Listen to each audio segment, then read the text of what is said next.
pour parler du système égyptien qui lui aussi s'est développé à la fin du 4e millénaire, au début du 3e millénaire avant notre ère, et qui s'est standardisé au cours du 3e millénaire d'une manière complètement différente.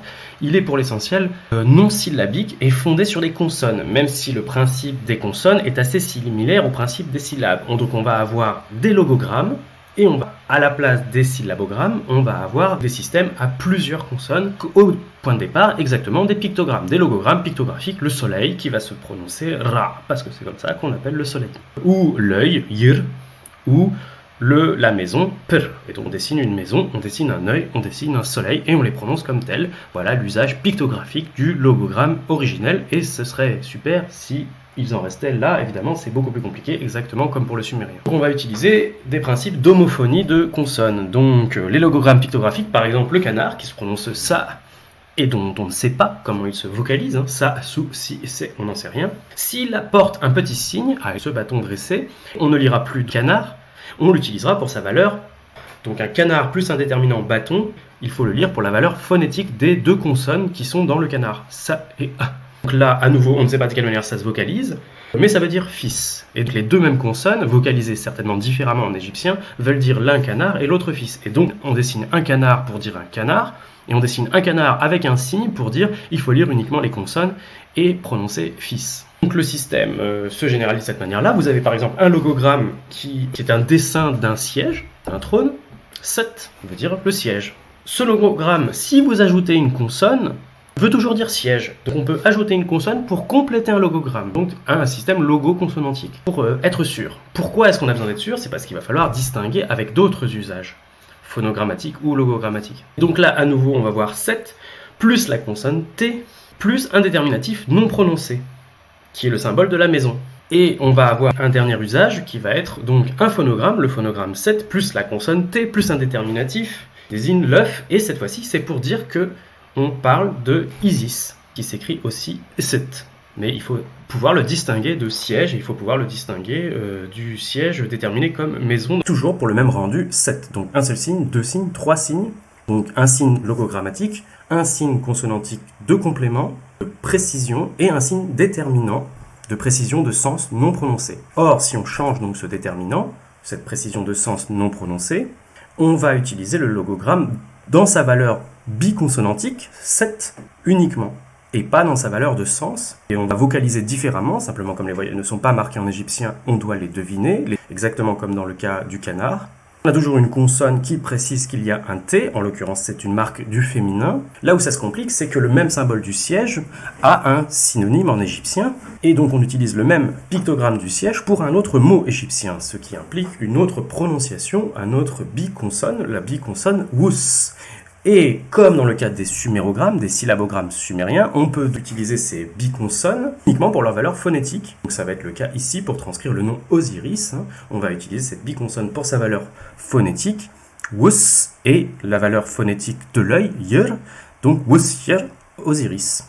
De la même manière, on a donc des systèmes d'acrostiches monoconsonantiques, c'est-à-dire que le pictogramme de la bouche, qui est utilisé pour le logogramme de la bouche et pour le logogramme du verbe parler, ra, peut être utilisé uniquement pour la première valeur de la consonne. Il y a des valeurs à biconsonne, il y a des valeurs à triconsonne, et il y a des symboles, des pictogrammes qui sont utilisés pour la valeur de leur première consonne, et en l'occurrence c'est donc le ra, ce qui permet de construire un pseudo-alphabet qui dans le système égyptien n'était pas utilisé uniquement pour cela, mais qui pouvait être utilisé plus tard, au premier millénaire, pour transcrire les noms étrangers, uniquement donc sur des bases de consonnes alphabétiques, et ça c'est l'origine effectivement du système alphabétique que nous connaissons, par une voie dérivée que nous expliquerons.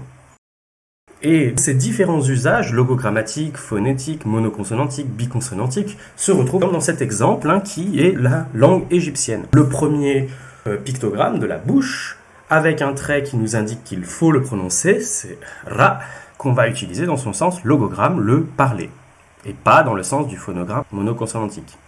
Ensuite, par contre, c'est une monoconsonne, on va l'utiliser dans son sens purement phonétique de n, qui veut dire deux en égyptien. Ensuite, on va utiliser un symbole, le pictogramme de l'écaille, mais qui est lu pour sa valeur biconsonantique, kum, qui va être complété par le symbole de la chouette, qui va être lu pour sa valeur monoconsonantique, de la première consonne du mot m, qui vient en complément de kum. Non, il n'y a pas de redoublement de kum, c'est simplement un complément de précision de la prononciation du premier logogramme prononcé pour sa valeur consonantique. Ensuite, le petit t dont on commence à avoir l'habitude et qui marque le féminin, donc c'est le logogramme du pain, mais prononcé à nouveau pour sa première consonne du système du pseudalphabet. Et puis un déterminant non prononcé qui détermine qu'on est dans le cas d'un pays, donc c'est Kemet, l'Égypte, et Ra'em Kemet, le parler de l'Égypte. L'usage du trait est important puisqu'il va permettre de distinguer la prononciation ou non d'un même logogramme. Ici, où on va distinguer les deux dieux qui sont bien connus, Aton et Amon-Ra. Donc à gauche, Aton, qui utilise donc trois monoconsonnes, trois symboles utilisés pour leur valeur monoconsonantique, Ya, Ta et Na, avec le symbole du soleil, Ra, et le déterminant du dieu. Donc on a un déterminant soleil, un déterminant dieu, donc c'est le dieu soleil, mais on ne prononce pas, c'est le dieu soleil qui s'appelle Aton. Et donc on lit simplement Aton. Dans le cas d'Amon-Ra, on a le trait vertical qui indique qu'il ne faut pas lire comme un simple symbole, mais bien qu'il faut prononcer le nom du soleil dans sa valeur de logogramme, Ra. On retrouve la même structure monoconsonantique, Yamana, Yamon, Ra, et avec le symbole, le déterminant du dieu qui lui ne se prononce pas. Donc on voit bien l'usage ici qui est fait du trait vertical. Et pour ce qui est du pseudalphabet, on en voit l'usage à l'époque hellénistique. Comment transcrire le nom de Cléopâtre, avec les monoconsonnes utilisées uniquement pour leur valeur alphabétique, Ra, La, Ya, Wa, Pa, A, Da, Ra, et la marque Ta du féminin, le petit symbole du pain, qui n'est pas nécessairement prononcé, mais qui transcrit le féminin du alpha de grec, de Cléopâtre.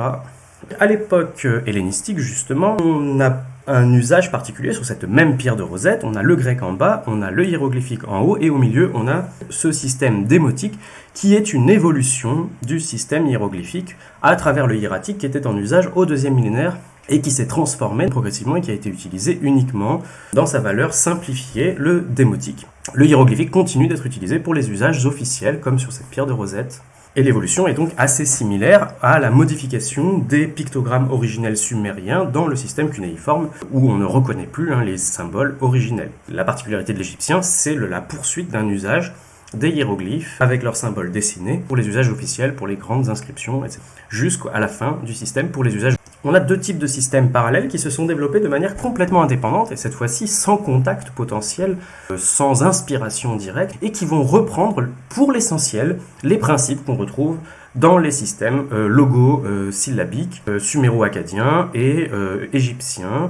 Ces deux systèmes sont le système chinois, le système des sinogrammes, et ce qu'on appelle les glyphes mésoaméricaines, et tous deux commencent également comme un système à pictogrammes, à logogrammes, dans le cas de l'Égypte à l'époque de la dynastie Shan, au 2e millénaire avant notre ère, et se complexifie au cours de la dynastie Zhou, et vers 800 avant notre ère, on commence à voir apparaître, comme dans le système suméro-acadien ou dans le système égyptien, un système à la fois logogrammatique et phonétique, des logosyllabogrammes, très similaire au système sumérien en réalité, qui va accoucher au 1er millénaire de notre ère au système logosyllabique japonais, donc adapté exactement comme l'acadien par rapport au sumérien, par rapport au chinois.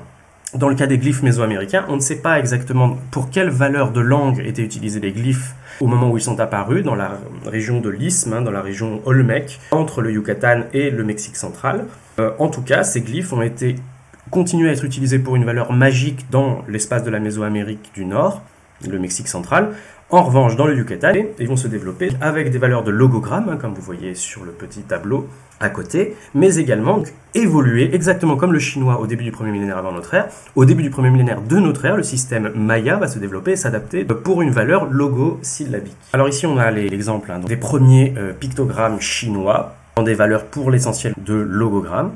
On a par exemple le cas, donc une très vieille inscription avec la Zhongguo, pays du milieu, qui désigne évidemment la Chine, et comme on le voit, un certain nombre de ces pictogrammes, même dans leur forme primitive de début du 1er millénaire avant notre ère, sont eux-mêmes décomposés de plusieurs pictogrammes. C'est un peu la particularité du chinois, mais qui reprend en fait des choses qu'on a déjà vues dans le système sumérien ou dans le système égyptien, où pour préciser des prononciations de pictogrammes, on va avoir un logogramme plus une précision de prononciation. Et c'est exactement l'origine d'une bonne partie des idéogrammes chinois de cette première phase. Donc ce qu'on appelle les idéophonogrammes, Des idéogrammes qui sont construits par adjonction de plusieurs pictogrammes originels, l'un pour sa valeur de précision phonétique, l'autre pour sa valeur logogrammatique. 3 exemples. Donc, en l'occurrence, on a un carré qui désigne le territoire, la limite, carré qui est associé à un symbole d'un autre logogramme dont la prononciation phonétique est wo, et donc ainsi vous savez que vous avez affaire à wo, le pays. Également l'adjonction du déterminant parole qui n'est pas prononcé, et de la prononciation phonétique d'un autre mot homophone, ou, et qui donc désigne moi, mais qui n'est pas utilisé pour sa valeur sémantique, mais pour sa valeur purement phonétique, se prononce you, ça désigne la langue. Donc on a un mot qui désigne la parole, qui se prononce autrement, un mot qui se prononce de manière similaire, wu, mais qui n'a rien à voir, et les deux agencés permettent de construire cet idéogramme qui désigne la langue. Même chose donc pour le déterminant femme, donc déterminant de sens, mais qui ne se prononce pas de cette manière-là, plus un usage phonétique complètement à part, le cheval, ma, et qui ensemble vont permettre de dire l'idéogramme maman. Femme plus cheval pour la prononciation se prononce ma et veut dire maman.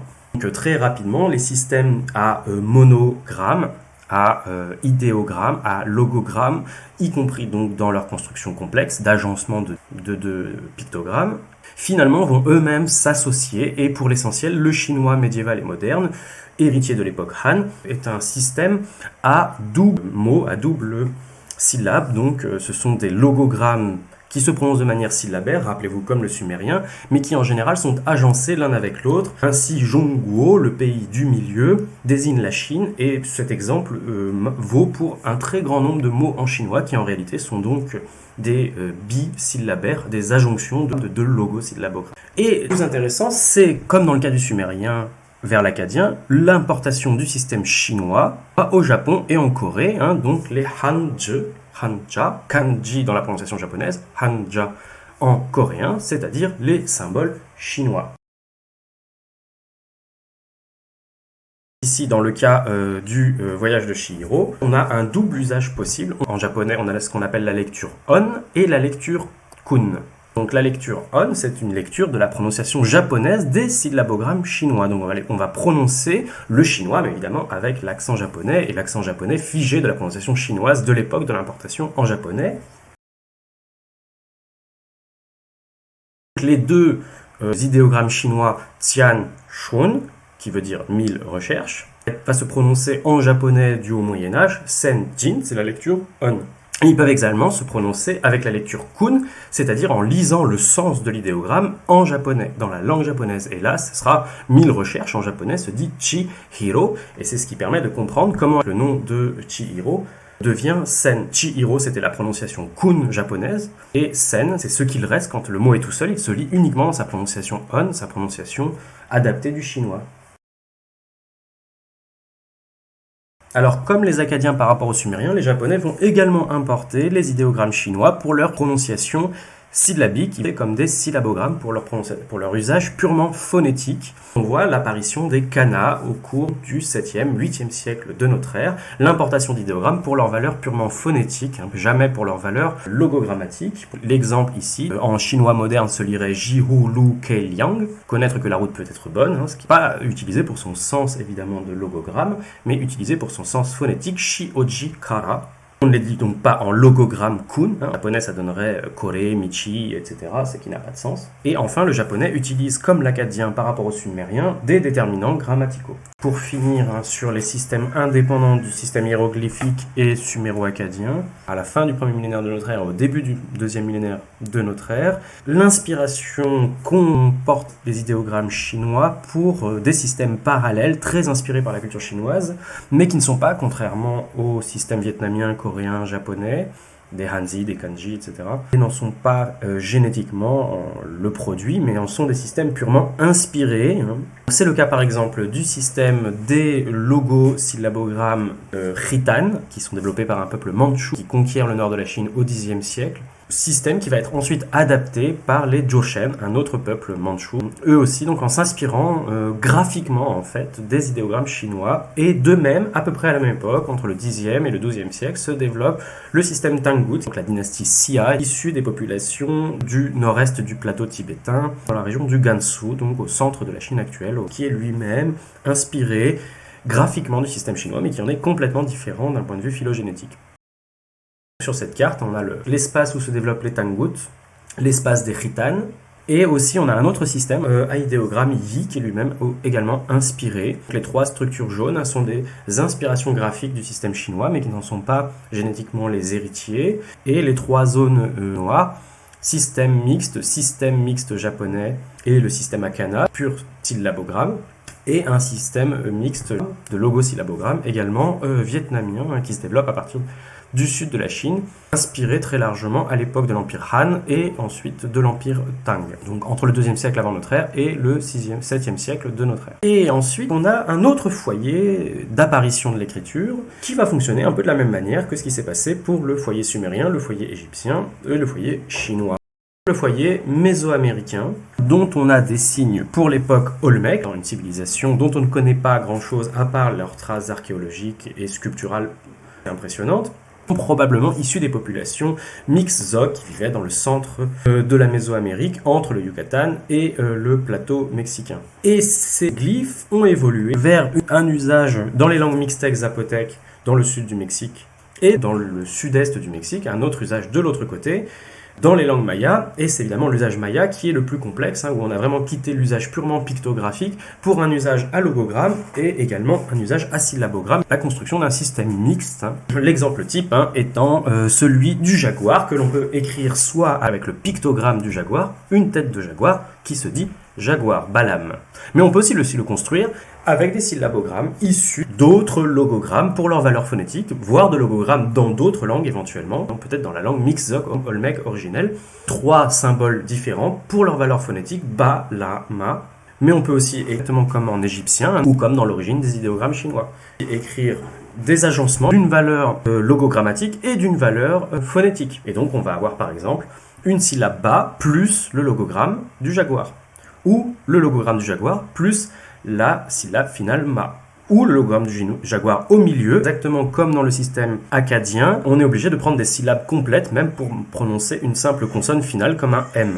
Et également comme les scribes sumériens et les scribes akkadiens avant la rationalisation du milieu du 2e millénaire, avant notre ère, les scribes mayas ont développé des capacités d'utiliser des symboles différents pour une même syllabe, ce qui a posé énormément de problèmes aux chercheurs dans le déchiffrement de ce système, alors qu'en fait c'était une situation qui existait déjà dans le sumérien. Pour conclure, l'avantage des systèmes pictogrammes et de leur développement pour les valeurs phonétiques, que ce soit en consonnes en égyptien ou pour les valeurs de syllabes dans tous les autres systèmes qui se sont développés, c'est qu'on peut faire des agencements complexes, jouer sur une multiplicité de niveaux de sens. En outre, et c'est notamment le cas dans l'adaptation du sumérien en akkadien et l'akkadien en hittite ou l'adaptation du chinois en japonais, les valeurs purement logogrammatiques permettent à la langue d'être comprise indépendamment des variations de langue qui peuvent être totalement de familles linguistiques différentes, mais on pourra tout de même comprendre le sens des phrases écrites grâce au logogramme, et c'est toujours le cas entre les japonais et les chinois. Malgré tout, cette complexité du système et la difficulté d'apprendre tous les glyphes, tous les symboles, tous les logogrammes, tous les idéogrammes, rend le système complexe pour les populations normales, y compris pour les classes moyennes, et donc c'est un système très élitiste qui est peu utilisé pour la petite bourgeoisie, y compris pour les catégories de commerçants et d'artisans qui ont besoin d'un système plus familier, plus pratique pour leur quotidien. Et c'est ce qui va se passer avec l'apparition du consonantique, sinaïtique et cananéen, qui est l'origine unique de l'alphabet qui va ensuite se répandre dans l'ensemble de l'espace eurasiatique.